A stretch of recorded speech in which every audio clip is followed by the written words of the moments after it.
Baik, Assalamualaikum warahmatullahi wabarakatuh. Perkenalkan, nama saya Nilu Ica Ardini dengan NIM S1S122130. Tujuan saya membuat video ini adalah untuk menyelesaikan tugas mata kuliah Computer Vision, yaitu untuk menjelaskan materi pada bab 3. Baik, kita langsung ke materinya.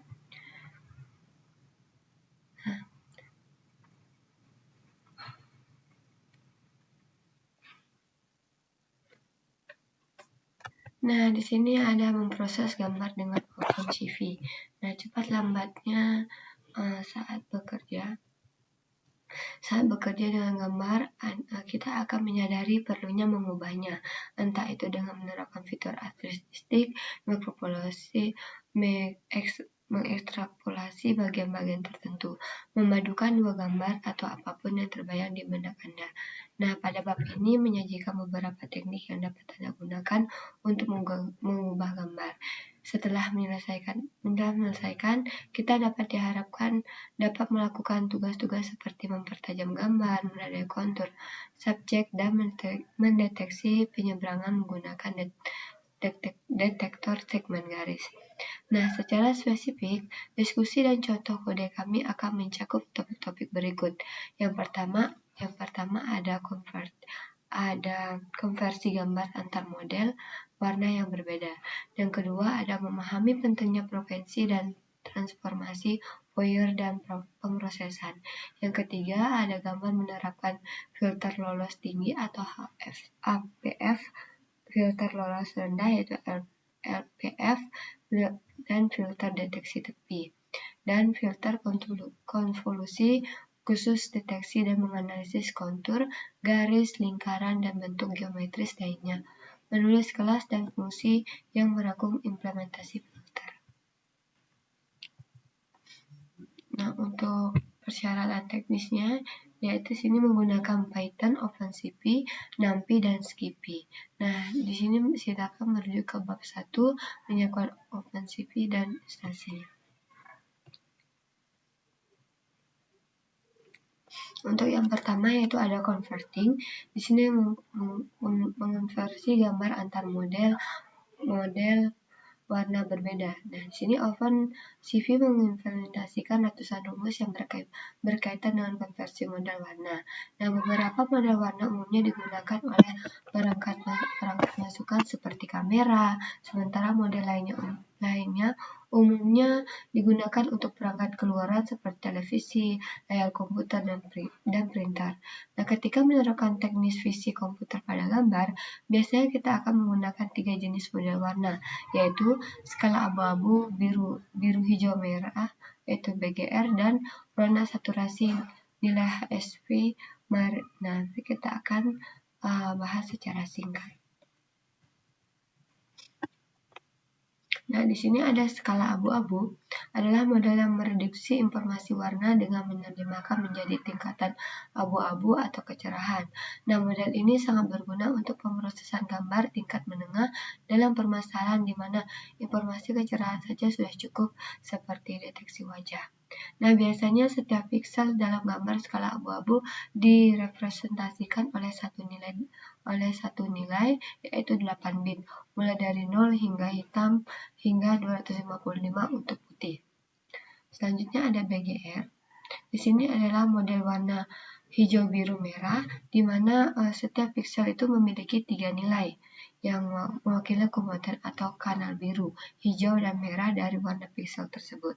Nah, pengembangan web dan siapapun yang bekerja dengan garis komputer akan akrab dengan definisi warna yang serupa, kecuali dengan urutan kanal terbalik menjadi merah, hijau, biru, yaitu RGB. Biasanya setiap piksel dalam gambar BGR direpresentasikan oleh 3 nilai 8 bit seperti 000 untuk hitam, 255,0,0 itu untuk biru, dan 0255,0 untuk hijau. 0,0,0,0 255 untuk merah, dan 255, 255, 255 untuk putih. Nah, selanjutnya ada model HSV menggunakan 3 nilai kanal yang berbeda, yaitu W adalah zona warna saturasi dengan intensitasnya, dan value mewakili kecerahannya. Nah, secara default, OpenCV menggunakan model warna BGR atau dengan 8 bit per kanal untuk mempresentasikan setiap gambar yang dimuat dari berkas atau diambil dari kamera. Nah, setiap kita mendefinisikan model warna yang akan digunakan, mari kita pertimbangkan bagaimana model default ini mungkin berbeda dari pemahaman intuitif kita tentang warna. Nah, lanjut di light in not paint atau cahaya bukanlah cat. Di sini bagi pendatang baru di ruang warna BGR mungkin tampak ada yang tidak sesuai, atau misalnya triplet di situ 0,555,255 atau tanpa biru, hijau penuh, dan merah penuh menghasilkan warna kuning. Nah, jika Anda memiliki latar belakang artistik, Anda bahkan tidak perlu memegang cat dan kuas untuk mengetahui bahwa cat hijau dan merah bercampur menjadi warna coklat kusam. Namun, di model warna yang digunakan dalam komutasi disebut model aditif, dan model tersebut berkaitan dengan cahaya. Nah, cahaya berperilaku berbeda dari cat atau yang mengikuti model warna subtraktif. Dan karena perangkat lunak berjalan pada komputer, yang medianya adalah monitor yang memancarkan cahaya model warna, referensinya adalah model aditif. Masuk di exploring transformasi Fourier, situ adalah sebagai besar pemrosesan yang akan yang Anda terapkan pada gambar dan video di OpenCV, melibatkan konsep transformasi Fourier dan beberapa kapasitas. Joseph Fourier adalah seorang matematikawan Prancis pada abad ke-18. Nah, yang menemukan dan mempopulerkan banyak konsep matematika. Ia mempelajari fisika panas dan matematika dari semua hal yang dapat dipresentasikan oleh fungsi bentuk gelombang. Secara khusus, ia mengamati bahwa semua bentuk gelombang hanyalah jumlah sinusoidal sederhana dengan frekuensi yang berbeda. Dengan kata lain, bentuk gelombang yang Anda amati di sekitar Anda adalah jumlah dari bentuk gelombang lainnya. Nah, konsep ini sangat berguna saat memanipulasi gambar karena memungkinkan kita untuk mengidentifikasi wilayah dalam gambar di mana sinyal atau seperti nol pixel gambar banyak berubah. Dan juga wilayah di mana perubahan kurang dramatis. Nah, kita kemudian dapat menandai wilayah-wilayah ini secara acak sebagai noise atau wilayah yang menarik latar belakang atau latar depan. Latar depan dan seterusnya. Nah, ini adalah frekuensi yang membentuk gambar asli dan kita memiliki kemampuan untuk memisahkannya untuk memahami gambar dan mengekstrapolasi data yang menarik. Nah, OpenCV mengimplementasikan sejumlah algoritma yang memungkinkan kita untuk memproses gambar dan memahami data yang terkandung di dalamnya. Dan ini juga diimplementasikan kembali di NumPy untuk membuat hidup kita lebih mudah. Dan NumPy memiliki paket transformasi Fourier atau FFT yang cepat yang berisi metode FFT2. Metode ini memungkinkan kita untuk menghitung transformasi Fourier diskrit atau DFT dari gambar.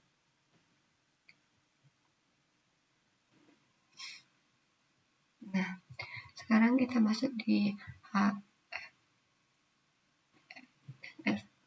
Nah, di sini HFF dan adalah filter yang memeriksa suatu wilayah pada gambar dan meningkatkan intensitas piksel tertentu berdasarkan perbedaan intensitas piksel sekitarnya. Nah, di sini kita ada ambil contoh, yaitu kernelnya 0,-0,25,0. Terus selanjutnya ada minus 0,25,1, minus 0,25. Selanjutnya ada 0, minus 0,25, Nah, di sini adalah kernel adalah serangkaian bobot yang diterapkan pada suatu wilayah pada gambar sumber untuk menghasilkan suatu piksel pada gambar tujuan. Nah, misalnya jika kita memanggil fungsi OpenCV dengan parameter untuk menentukan ukuran kernel atau size 7, menyiratkan bahwa 49 yaitu 7 kali 7. Nah, piksel sumber dipertimbangkan saat menghasilkan setiap piksel tujuan. Nah, kita dapat membayangkan kernel sebagai sepotong kaca buram yang bergerak di atas gambar sumber dan membiarkan campuran cahaya sumber yang terdifusi melewatinya. Nah, kernel sebelumnya memberikan kita perbedaan antara intensitas rata-rata antara piksel pusat dan semua tetangga horizontal terdekatnya. Jika sebuah piksel menonjolkan dari piksel-piksel sekitarnya, nilai yang dihasilkan akan tinggi. Jenis kernel ini mempresentasikan apa yang disebut filter penguat tinggi yang merupakan jenis HPF dan sangat efektif dalam deteksi tepi. Nah, di sini kita akan perhatikan coding ini. Nah, kita akan lanjut untuk mengcoding.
Di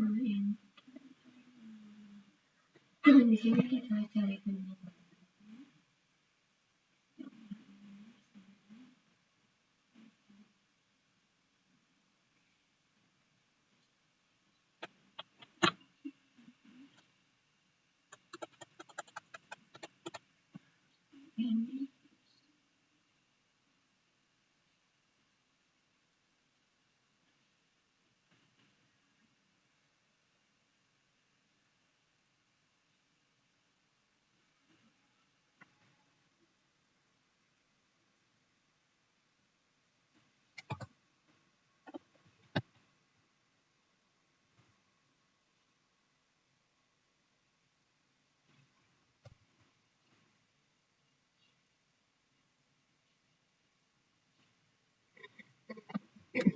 Ini untuk hasil rumuskannya itu ada ketiganya itu ada 3 K5 Blurat dan HPF-nya. Nah, di sini bisa dilihat ada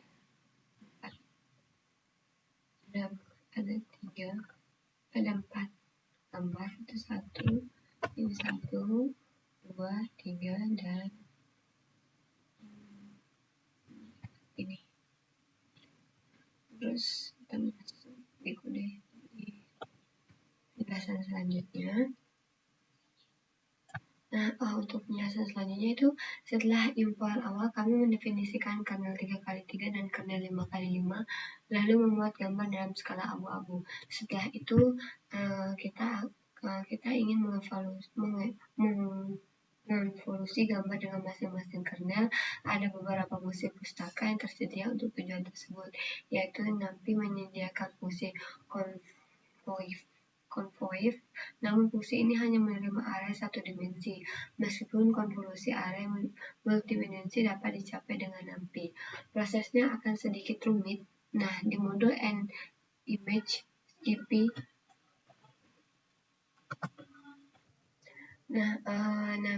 Maaf sebelumnya Pak, karena mati lampu jadi video saya gelap, tapi saya akan tetap menyelesaikan. Nah, untuk NumPy menyediakan fungsi confirm, namun fungsinya hanya menerima array satu dimensi. Meskipun kompilasi array multidimensi dapat dicapai dengan NumPy, nah proses akan sedikit rumit. Modul ImageGP menyediakan fungsi convert line yang mendukung array multidimensi. Terakhir, OpenCV menyediakan fungsi filter 2 dimensi atau untuk konvolusi dengan array 2 dimensi dan fungsi steps filter 2D untuk kasus khusus kernel 2 dimensi yang dapat diurai menjadi 2 kernel 1 dimensi. Contoh kode sebelumnya mengilustrasikan fungsi NDImage convolute. Kita akan menggunakan fungsi CV filter 2D dalam contoh lain di bagian kernel kostum mendapatkan konvolusi. Nah, pada bab ini dilanjutkan dengan menerapkan 2HF dengan 2 kernel konvolusi yang telah kita definisikan. Terakhir, kita juga menerapkan metode berbeda untuk mendapatkan APF dengan menerapkan LPF dan menghitung selisih antara gambar asli. Nah, sekarang kita akan coba. Suara mati lampu lagi. Nah, selanjutnya. Nah, ini seperti yang tadi, yang ini ada 4 gambar, yaitu ada K3, K5, Blurat sama HPF-nya.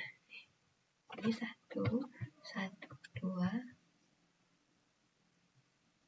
3, dan 4. Nah, selanjutnya,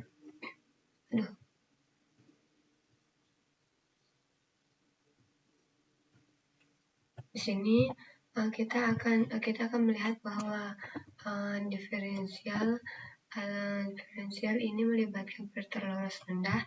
Mari kita menguraikan hasil pencarian tepi. Karena metode diferensial ini melibatkan filter lolos rendah, mari kita menguraikan jenis filter tersebut. Jika PF meningkatkan intensitas piksel mengingat perbedaan dengan piksel di sekitarnya. LPF akan menghaluskan piksel tersebut jika perbedaan dari piksel di sekitarnya lebih rendah dari ambang batas tertentu. Ini digunakan dalam denoising dan pengaburan. Misalnya, salah satu filter ini pengaburan atau penghalusan yang paling populer yaitu Gaussian blur adalah filter loss rendah yang melemahkan intensitas sinyal frekuensi tinggi. Hasil Gaussian blur ditunjukkan pada foto kiri bawah. Nah,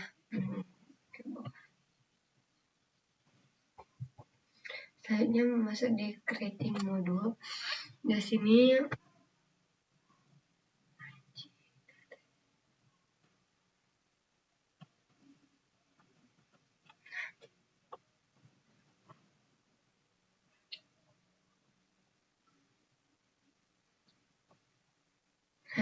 sini OpenCV Properties menyediakan banyak filter mencari tepi, termasuk Lepken, Sobel, dan Scar. Nah, filter-filter ini seharusnya mengubah area non-tepi menjadi hitam dan mengubah area tepi menjadi warna putih atau jenuh. Namun, filter-filter ini rentan salah mengidentifikasi noise sebagai tepi. Nah, kelemahan ini dapat diatasi dengan pengkaburan gambar sebelum mencoba menemukan tepinya. Nah, OpenCV juga menyediakan banyak filter pemburaman termasuk blur atau rata-rata sederhana, medium blur, dan Gaussian blur. Nah, argumen untuk filter pencari tepi dan pemburaman bervariasi tetapi selalu menyertakan cases, bilangan bulat ganjil yang mewakili lebar dan tinggi atau dalam piksel kernel filter. Untuk pemburaman, mari kita gunakan median blur yang efektif dan menghilangkan noise video digital terutama pada gambar berwarna. Untuk pencarian tepi, mari kita gunakan Lepken yang menghasilkan garis tepi tebal, terutama pada gambar skala abu-abu. Setelah menerapkan median blur, tetapi sebelum menerapkan Lepken, kita harus mengkonversi gambar dari BGR menjadi skala abu-abu. Setelah mendapatkan hasil Lepken, kita dapat membalikannya untuk mendapatkan tepi hitam pada latar belakang putih. Kemudian, kita dapat menormalkan atau sehingga nilai berkisar antara 0 hingga 1. Dan kemudian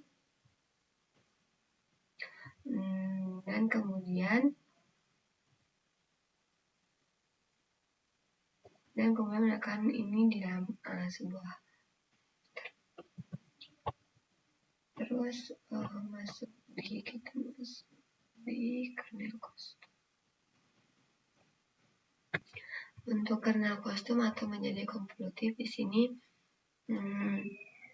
seperti baru saja kita lihat, banyak filter standar OpenCV menggunakan kernel. Ingat bahwa kernel adalah serangkaian bobot yang menentukan bagaimana setiap piksel keluaran dihitung dari ketetanggaan piksel masukan.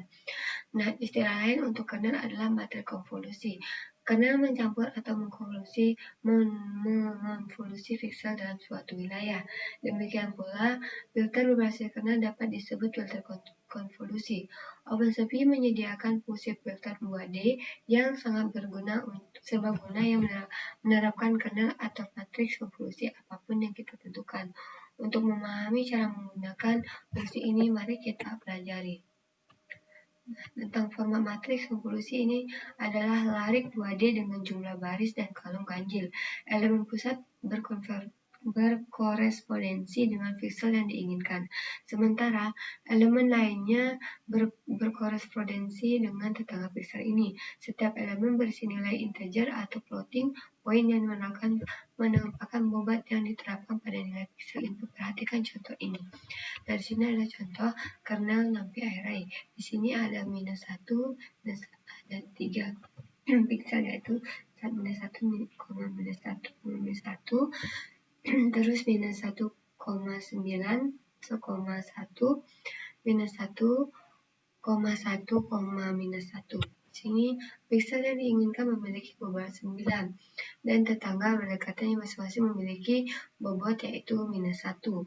Untuk piksel yang diinginkan, warna keluaran akan menjadi 9 kali warna masukannya, dikurangi warna masukan dari ke-8 piksel yang berdekatan. Nah, jika piksel diinginkan suatu sedikit berbeda dari tetangganya. Nah, perbedaan ini akan semakin kuat efeknya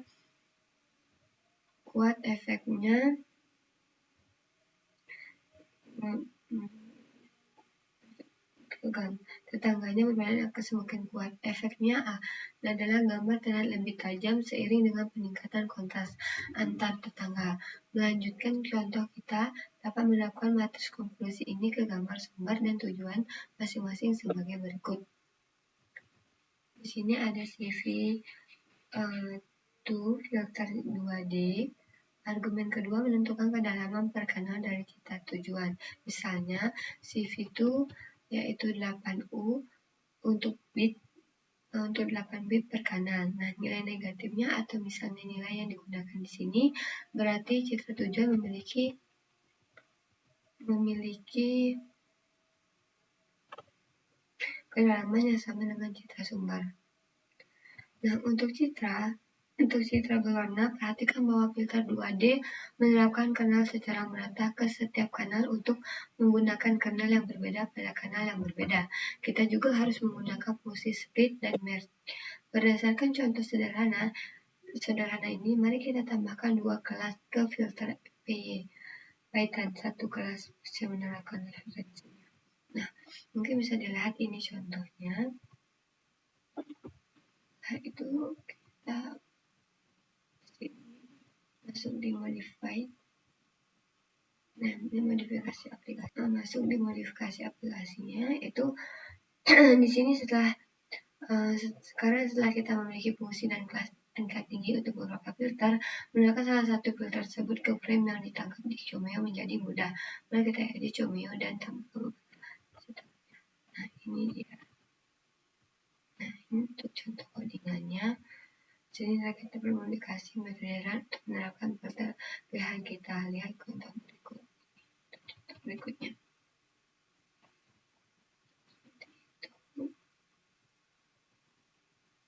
Nah, nanti dia akan menjadi seperti ini. Untuk deteksi tepi with Kenny, OpenCV menemukan fungsi praktis bernama Kenny atau berdasarkan nama penemu algoritmanya yaitu John F. Kenny yang sangat populer bukan hanya karena efektivitasnya tetapi juga karena kesederhanaan implementasi dalam program CV karena merupakan satu baris. Yaitu di sini ada import CV.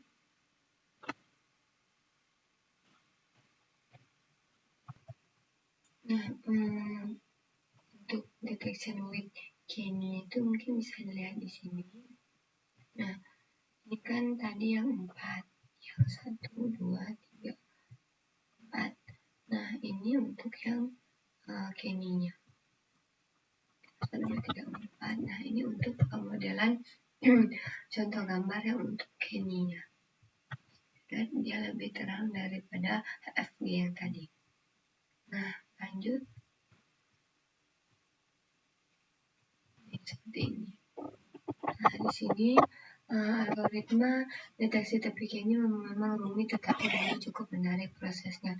Terdiri dari 5 langkah. Yang pertama yaitu ada tulis gambar dengan filter Gaussian, yang kedua ada hitung gradiennya, yang ketiga menerapkan penekanan no maksimum atau LMS pada tepi pada dasarnya. Ini berarti algoritma memilih tepi terbaik dari sekumpulan tepi yang tumpang tindih. Nah, kita akan membahas konsep LMS secara detail di bab 7. Nah, terus yang keempat ada terapkan ambang batas ganda pada semua tepi yang terdeteksi untuk menghilangkan positif palsunya. Nah, analisis semua tepi dan menghubungkan satu sama lain untuk mempertahankan tepi yang sebenarnya dan membuang yang lemah. Nah, masuk di kontur, deteksi kontur. Nah, tugas vital dalam visi komputer adalah deteksi kontur. Kita ingin mendeteksi kontur atau garis luar subjek yang terdapat dalam bingkai gambar atau video, tidak hanya sebagai tujuan itu sendiri, tetapi juga sebagai langkah menuju operasi lain.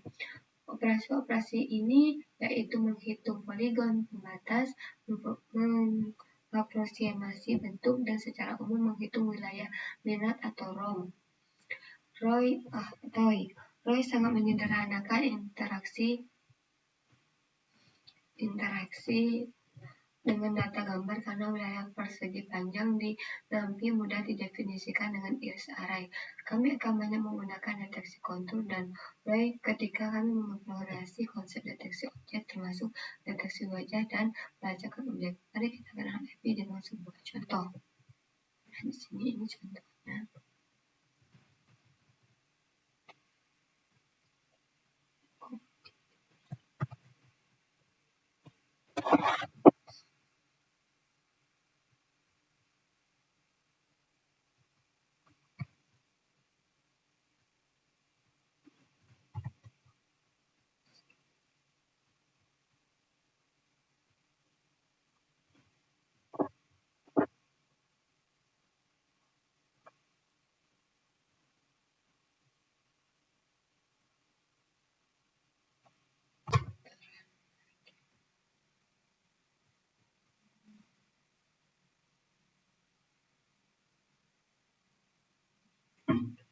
Nah, untuk color konturnya mungkin contohnya seperti ini. Dia kan di sini dikatakan bahwa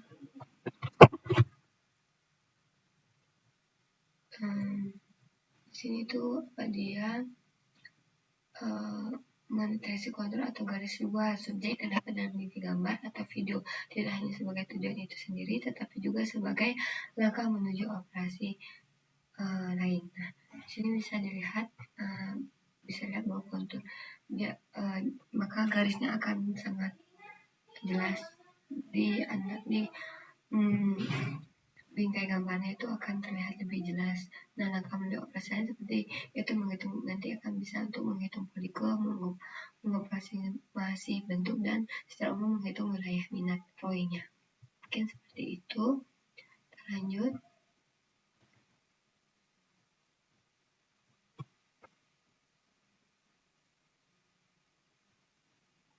Nah, kemudian di sini kita melakukan threshold pada gambar dan memanggil fungsi fin contour. Fungsi ini memiliki tiga yaitu tiga parameter, yaitu gambar input, tipe hierarki, dan metode operasi kontur. Parameter kedua menentukan tipe pohon hierarki yang dikembalikan oleh fungsi. Salah satu yaitu nilai dukung adalah CVRETR tree yang memberi tahu fungsi untuk mengambil seluruh hierarki kontur eksternal dan internal. Buah ini mungkin penting jika kita mencari objek yang lebih kecil atau wilayah yang lebih kecil di dalam objek yang lebih besar atau wilayah yang lebih besar. Nah, jika Anda ingin mengambil kontur paling eksternal, gunakan CVRTR eksternal. Ini mungkin menjadi pilihan yang baik jika kita fungsi untuk kontur mengembalikan dua elemen, yaitu kontur dan hierarkinya. Nah, masuk di kotak pembatas persegi panjang dengan luas minimum dan lingkaran penutup minimum. Nah, di sini lingkaran penutup minimum menemukan kontur persegi adalah tugas yang sederhana. Bentuk yang tidak beraturan, miring, dan terputar mengeluarkan potensi penuh fungsi CV2. CV2, fin contour open CV. Mari kita lihat gambar berikut. Nah, ini gambarnya. Masuk di dalam aplikasi. Ini dunia nyata, kita akan sangat tertarik untuk menentukan kotak pembatas subjek. Persegi panjang pembatas minimumnya dan lingkaran pembatasnya.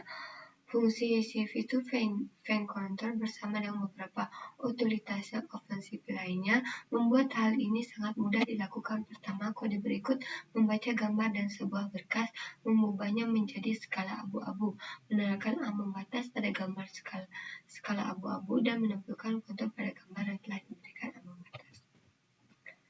Nah, ini contohnya. Nah, sekarang mungkin bisa kita coba di sini.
Nah, ini sudah. Terus kita lihat lagi. Nah, sekarang setelah melakukan itu, untuk setiap kontur kita dapat menemukan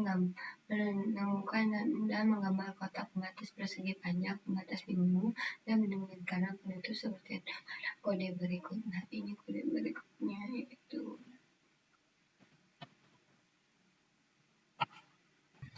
nah, di sini ada kode untuk mencari mencari koordinat kotak pembatasnya. Ada cari luas minimumnya, cari hitung koordinat persegi panjang dengan luas minimum, normalisasi koordinat kebilangan bulat, ubah ke bagian bulat, dan menggambar lingkaran. Nah, terakhir di sini CV drawing. Di situ tuh yang terakhir. Di sini ada itu kan ada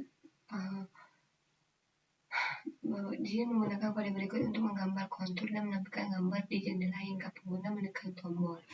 Nah, di sini ada perhatikan bahwa deteksi kontur dilakukan pada gambar yang telah diambang batas sehingga informasi warna sudah hilang pada tahap ini.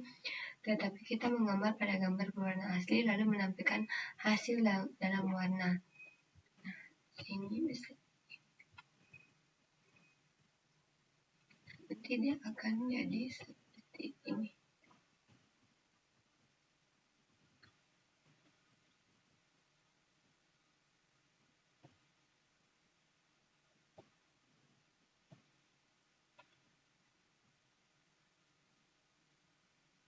Nah, masuk di kontur cembung dan logaritma Despoker. Di sini ada saat bekerja dengan kontur, kita mungkin menemukan subjek dengan beragam bentuk termasuk yang cembung. Bentuk cembung adalah bentuk di mana tidak ada dua titik dalam bentuk ini yang garis penghubungnya berada di dua parameter bentuk itu sendiri. Fasilitas pertama yang ditawarkan OpenCV untuk menghitung perkiraan poligon membatas suatu bentuk adalah CV Approach Polydem. Fungsi ini mengambil tiga parameter: sebuah kontur, sebuah nilai epsilon yang mewakili perbedaan maksimum antara kontur asli dan poligon yang diproksimasikan atau rendah, atau semakin rendah nilainya semakin dekat nilai proksimasi dengan kontur asli. Sebuah nilai Rambelean jika bernilai benar, ini menandakan bahwa poligon tersebut tertutup. Nilai epsilon sangat penting untuk mendapatkan kontur yang bermanfaat. Jadi mari kita pahami apa yang diwakilinya. Epsilon adalah selisih maksimum antara keliling poligon hasil aproksimasi dan keliling kontur asli. Semakin kecil selisih ini, semakin mirip poligon hasil aproksimasi dengan kontur asli. Nah,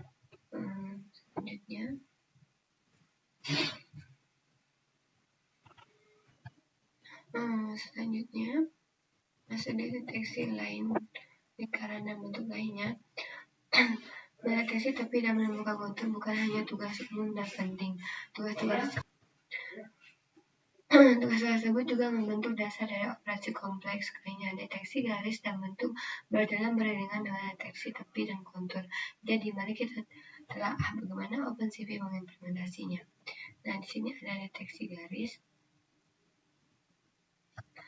Yaitu pertama-tama, mari kita deteksi beberapa garis. Kita dapat melakukannya dengan fungsi Hawk-Lines atau fungsi Hawk-Less P. Fungsi Hawk-Lines menggunakan transformasi Hawk-Star, sedangkan fungsi Hawk-Less P menggunakan transformasi Hawk-Probabilistik atau karenanya termasuk huruf P pada namanya. Versi probabilistik disebut demikian karena hanya menganalisis sebagai titik pada gambar dan memperkirakan probabilitas bahwa sebuah titik ini berada pada garis yang sama. Implementasi ini merupakan versi yang dioptimasi dari transformasi Haustar, komutasi lebih sedikit dan dieksekusi lebih cepat. HawkLens-P mengimplementasikan sehingga mengembalikan dua titik gambar dari garis setiap eksemen yang berdeteksi. Sedangkan HawkLens diimplementasikan sehingga mengembalikan referensi setiap garis sebagai satu titik dan satu sudut tanpa informasi tentang titik akhir. Untuk codingannya mungkin seperti ini. Terus lanjut di deteksi lingkaran. Nah, di sini tuh OpenCV juga memiliki fungsi mendeteksi lingkaran yang disebut HawkLens. Cara kerjanya sangat mirip dengan HawkLens, tetapi juga mainline dan mainline gap merupakan parameter yang dapat digunakan untuk menghapus atau mempertahankan garis. HawkLens lingkar memiliki jarak minimum antara pusat lingkaran serta nilai minimum dan maksimal untuk jari-jari lingkaran berikut. Nah, seperti ini dia contohnya. Terus masuk di deteksi bentuk lain. Di sini OpenCV mengimplementasi transformasi Hawk pada OpenCV terbatas pada deteksi garis dan lingkaran. Namun kita telah secara implisit mengevaluasi deteksi bentuk secara umum ketika kita membahas AppDV. Fungsi ini memungkinkan aproksimasi poligon. Jadi jika gambar Anda berisi poligon, poligon tersebut akan terdeteksi secara akurat melalui penggunaan gabungan. Nah, untuk ringkasannya situ pada titik ini kita seharusnya telah memahami dengan baik model warna, transformasi filter, dan beberapa deteksi jenis filter yang telah disediakan oleh OpenCV untuk memproses gambar. Anda juga seharusnya mahir dalam mendeteksi tepi, garis, lingkaran, dan bentuk secara umum. Selain itu, Anda seharusnya dapat menemukan kontur dan memanfaatkan informasi yang diberikan tentang subjek yang terdapat dalam gambar. Konsep ini melengkapi topik-topik di bab berikutnya, yaitu segmentasi gambar berdasarkan kedalaman dan estimasi jarak subjek dalam gambar. Nah, mungkin itu saja penjelasan dari saya. Bila ada salah kata mohon dimaafkan. Saya akhiri dengan ucapan billahi taufiq wal hidayah. Wassalamualaikum warahmatullahi wabarakatuh.